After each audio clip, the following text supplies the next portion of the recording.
விதை ஒன்றும் அறிந்து மரமாக ஆவதற்கு எத்தனை சவால்களை கடக்க வேண்டும் என்று நமக்கு தெரியும். அதுபோலதான் நம்முடைய வாழ்வும் எத்தனை சவால்களை கடந்து அந்த லட்சிய பாதையில் பயணிக்க வேண்டும் என்பதும் நமக்கு தெரியும். அதுபோலதான் விதையாக மடிந்து இன்று மரமாக எழும்பி நிற்கும் எனக்கு பல கசப்புகள், பல அவமானங்கள், பல கரடு முரணான பாதைகள் எல்லாம் கடந்துதான் இன்று நான் நிமிர்ந்து நிற்கின்றேன். அனைவருக்கும் இந்நேர வணக்கம். 2000 ஆண்டுகளில் இலங்கையின் வடபால் யாழ்ப்பாணம் என்னும் அழகிய நகரில் குருநகர் எனும் மீனவ கிராமத்தில் பிறந்த நான் ஆரம்ப கல்வி முதல் உயர்தர கல்வி வரை யாழ் புனித பத்திரிசியார் கல்லூரிதனில் கல்வி கற்று என்னுடைய வாழ்வை ஆரம்பித்தேன். பாடசாலை காலம் தொடக்கம் ஊடகத்துறையில் ஒரு அறிவிப்பாளர் பணியை நான் ஆற்ற வேண்டும் என்றும் ஆர்வம் ஏக்கம் இருந்தது.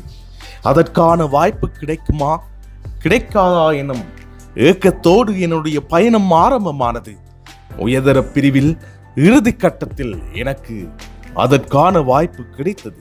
தேசிய மட்டம் வரை செல்வதற்கான வாய்ப்பு கிட்டவில்லை என்றாலும் எனக்கு கிடைத்த கோட்ட மட்டம், வலய மட்டம், மாவட்ட மட்டங்களில் சிறந்த நிலை பெற்று மாகாண நிலைக்கு உயர்த்தப்பட்டேன். இருந்தும் ஒரு சில தவறுகளினால் என்னுடைய தேசிய மட்ட கனவு உடைந்து போனது. அந்த கனவு உடைந்து போனதுதான் என்று துவண்டு போகவில்லை. பாடசாலை கல்வி பயணம் முடிந்தது. எனது ஊரிலே நடைபெறுகின்ற நிகழ்வுகள், விளையாட்டு நிகழ்வுகள், மேடை நிகழ்வுகள் அனைத்திலும் என்னுடைய பங்கு துரிதமாக காணப்பட்டது. அறிவிப்பு பணியை ஆர்வமோடு ஆற்றத் தொடங்கினேன். ஊரை கடந்து பல இடங்களுக்கு சென்றேன். பல நிகழ்வுகளை முன்தாங்கி நின்றேன். என்னுடைய பயணத்திலே பல கசப்புகள், பல அவமானங்களை கடந்துதான் பயணித்தேன். இருந்தும் தேசிய ரீதியிலே சாதிக்க வேண்டும் என்னும் ஒரு ஆர்வம் என்னை தொடர்ந்தும் தூண்ட வைத்தது. என்னுடைய பயணங்கள் எல்லாம் பயணப்படுகின்ற வேளைகளில் வீதிகளிலே ஒட்டப்பட்டிருக்கும் சுவரொட்டிகளை, விளம்பரங்களை பார்வையிட்டு அதை விளம்பரங்களாக வாயினால் உச்சரித்து செல்லுகின்ற முயற்சியும் பயணப்படுதலில் ஒரு வகையில் என்னிடம் காணப்பட்ட ஒன்றாக இருக்கிறது. தொடர்ந்தும் என்னுடைய தேசிய பயணத்திற்காக நான் காத்து கொண்டிருந்தேன். அதற்கான வாய்ப்புகள் எல்லாம் கிடைக்கவில்லை. ஆண்டுகளோ புரண்டு ஓடின. அதற்கான வாய்ப்புகளோ கிடைத்த பாடில்லை.